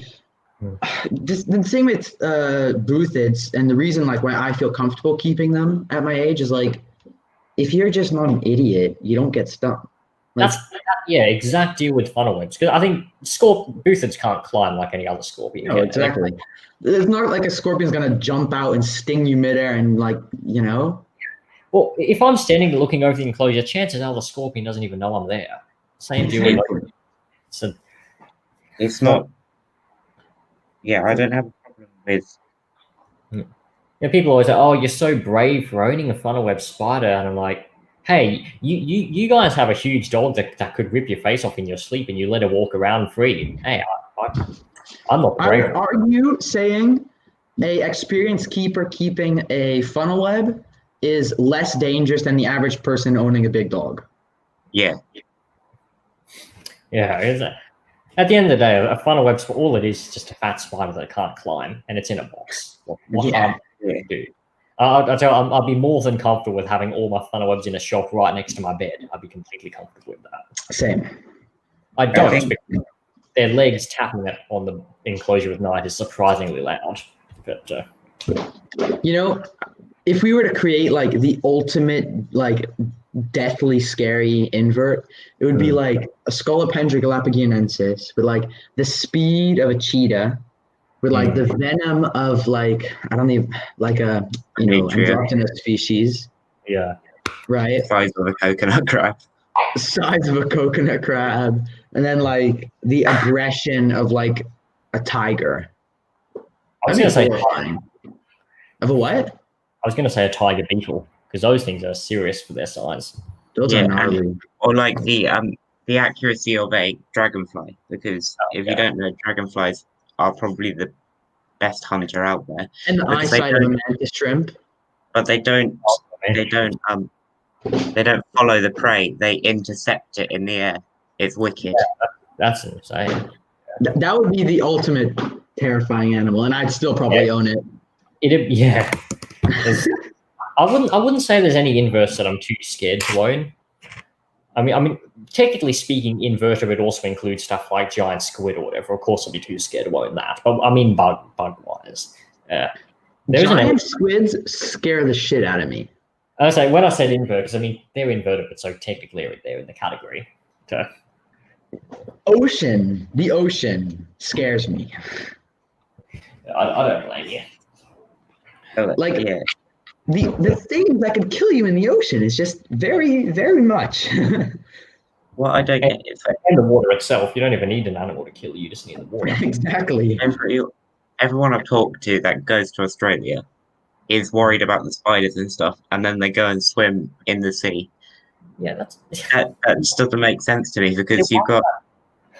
Well, the one I laugh at the most is Americans who come saying, "Oh, you got funnel webs there. They're the one thing that's stopping me from coming to your country." I'm like, okay, you guys live where there's mass shootings happening relatively frequently, but the deal breaker for Australia is a spider that hasn't killed anyone in 40 years. Yeah, and not to mention they've also got their own dangerous spiders. They've got Loxosceles and Electrodectus. Yeah, I've been bitten by black widows. Apparently it hurts a lot, but it's generally not dangerous, is it? Yeah, I was like in pretty bad pain for like 2 days. Got kind of sick.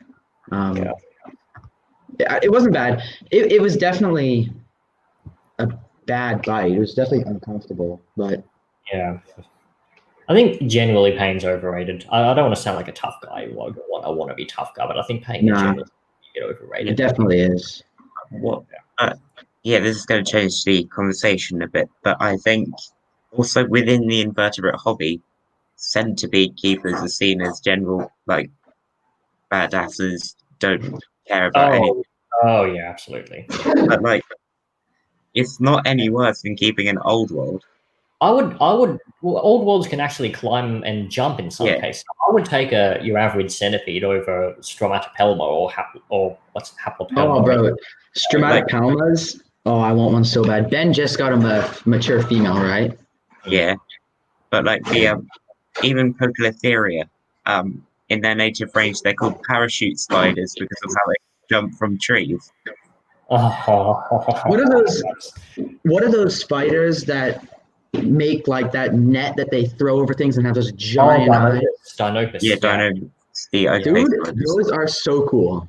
I've seen one of those, a very young little baby one at the Botanic Gardens once. Those are epic.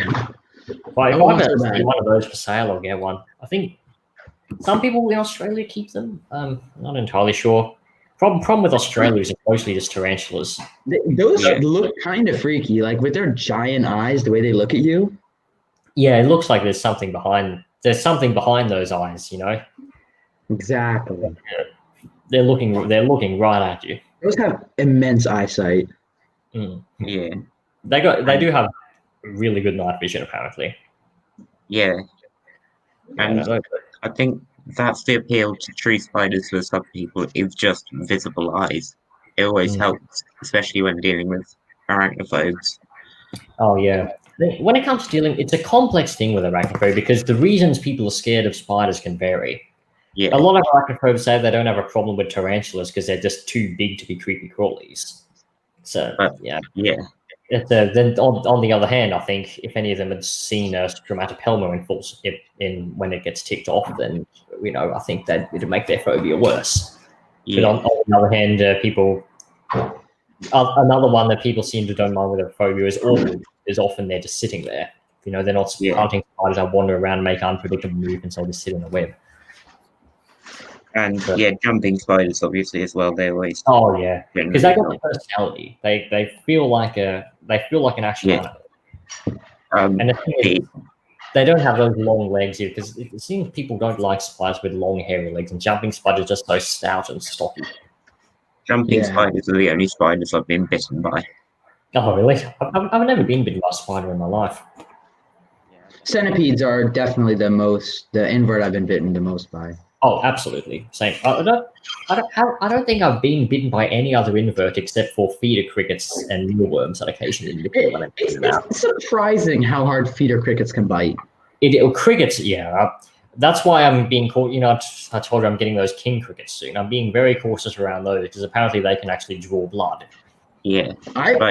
Normal house cricket has drawn blood from me. Oh, really?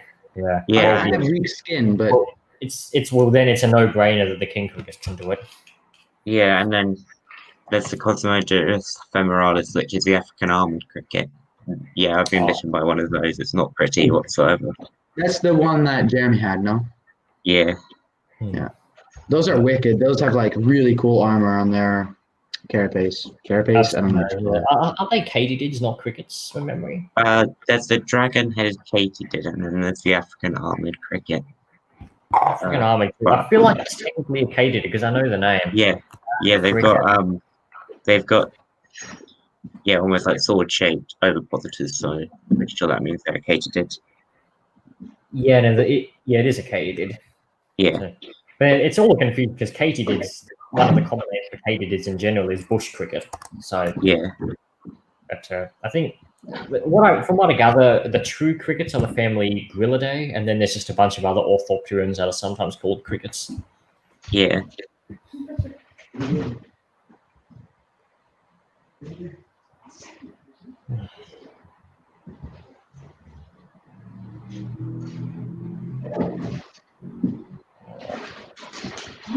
Yeah, I was just trying to get something to drink.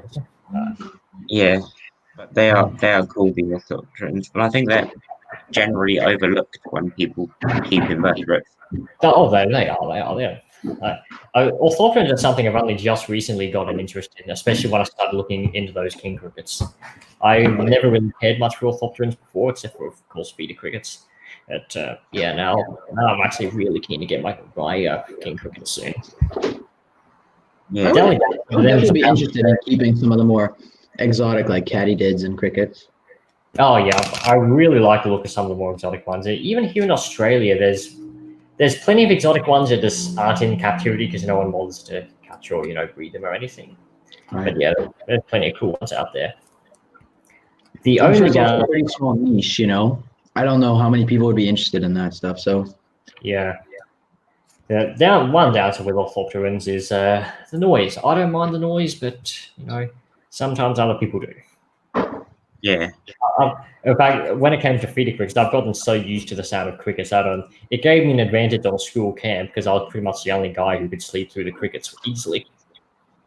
Same. The thing with crickets, they always escape with me. So even in the living room, we have crickets noises at night. Yeah, no, it'd be like that. Mostly you could hear them coming from the room where I keep my inverts, but on occasion you could hear one that's very clearly coming from another place. Yeah, exactly. But you can never find them. Oh yeah, exactly. Yeah. It's like we both live the same life. Yeah, you can never find them. You can hear them to the point where you feel like they're about this far away, but you never actually see them. You're like standing in front of them, and you just hear it super loud, and you look where you think they are, and they're just not there. Yeah. You think, and might not even be any hiding places either. It could just be a plain area of floor or something, but somehow they've disappeared, somehow they're hiding. Yeah, crickets. Exactly.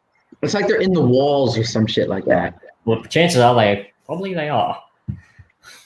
True. Yeah, that's well. Yeah. On the plus side, the king crickets I'm getting, they don't have wings, so they can't make noise. On the downside, they can apparently jump like a meter, so I've got to be really cautious when housing them. I can just imagine you're rehousing it and it just jumps over you.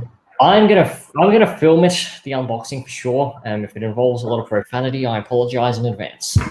Yeah. Yeah. They are cool to keep. And then something like the dragon-headed katydid. It makes noise, but it's probably enough to keep a hotel awake. It's insane. Yeah. We also have crickets here called the raspy crickets. They're predatory crickets. Predatory crickets are wicked. Yeah, that's why I like the king crickets I'm getting. I mean, they're omnivores, but they have strong predatory tendencies. They've been known to eat funnel webs in the wild. And yeah, funnel webs are, I mean, everyone thinks they're badass because they're so venomous and all that. But if you're being honest, pretty much all crickets will eat protein. Yeah, well, yeah. And they're just some even of them like common feeder crickets. I've heard stories of like people who have like left crickets in with their animals and like had their animals. They're opportunistic. If the animal in there has freshly molded or something, they'll chew on it. There's just some crickets have much stronger predatory tendencies than others. Yeah. Crickets are gnarly little animals. Yeah, like I think all of them would scavenge on a dead or dying invert if they had the chance. But there's also some that will actually pursue and attack living ones too. They're the ones that are really cool. Yeah, I don't know if you guys know this feeling, but you know when you have a mature female dubia on your hand. We don't have dubias in Australia. I'll have a different type of roach. Ben, you probably know it. When you have that mature female dubia on your hand, those claws that they have, and you try to get them off. Oh, dude, it's such a weird feeling. Yeah. They're sharp. It's surprisingly sharp. Hold on. What's that? Oh yeah, I'll do it. Okay, I'll do it. I'll do it.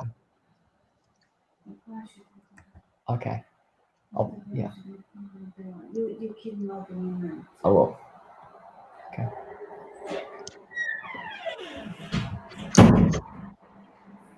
Yeah. And I think I better go now. Sorry. Yeah. Okay. Mum isn't too happy with me because I've got these new teeth aligners that I'm supposed to put on every night, and I've missed it for the last 2 nights. So she just came in to remind me, and yeah. Yeah. Okay. But yeah, thanks for joining us.